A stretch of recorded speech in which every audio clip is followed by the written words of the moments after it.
So here's my digital resource analysis. The first resource that I'd like to share is Epic Books for Kids. Essentially, it's an online library geared towards students age 12 and under. This is an example of what it looks like from the teacher point of view, and it's very similar on the student point of view. You can explore through the different books. There's lots of things to click on, like videos and audiobooks.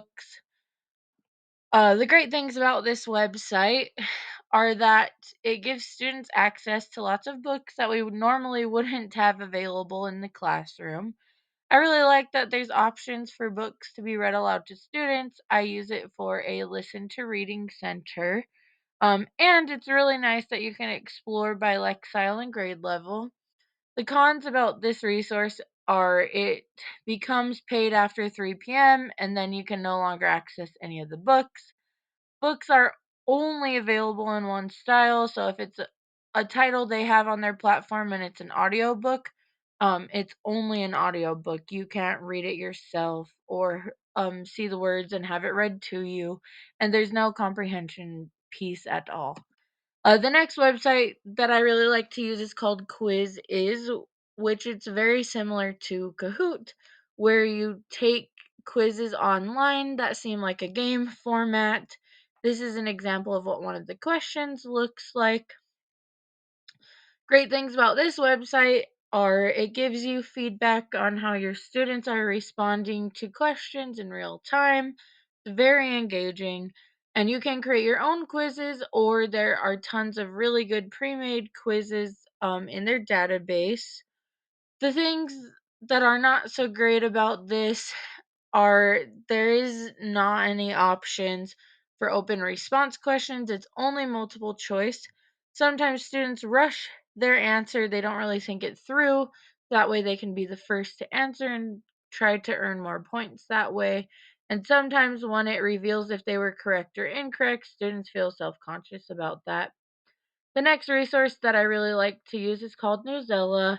This is an online platform where students can read or listen to nonfiction articles, and there's a lot of great resources on here for teachers as well. This is an example of what it looks like from the teacher version, where you can see the latest news, or you can search for content, or you can visit past lessons and content.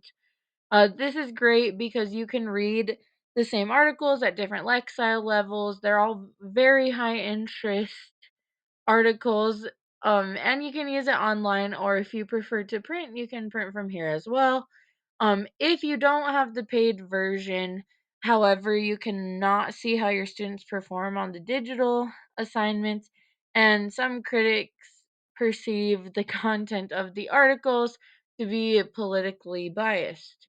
The next website that I really enjoy using is called readworks.org. This is a great website for teachers to find tons of resources, articles, lesson plans, novel studies. This is again what it looks like from the teacher perspective once you're signed in.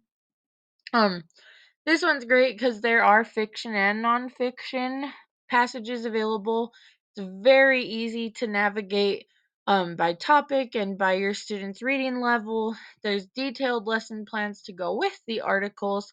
One con is that in my district, they didn't really want us to use it because it wasn't approved, and we had to put student info into the platform in order for them to use the digital side. Then the last resource that I'd like to share is Brain Pop. I also really enjoy Brain Pop.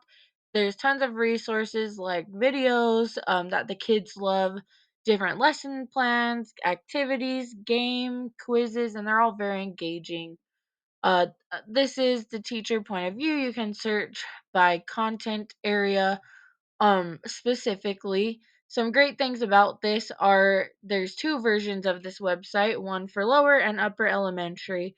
Again, it has tons of resources available on all types of topics. However, it is very costly. And sometimes the quizzes have really difficult questions that aren't addressed in their lesson plans. Thank you for listening to my analysis.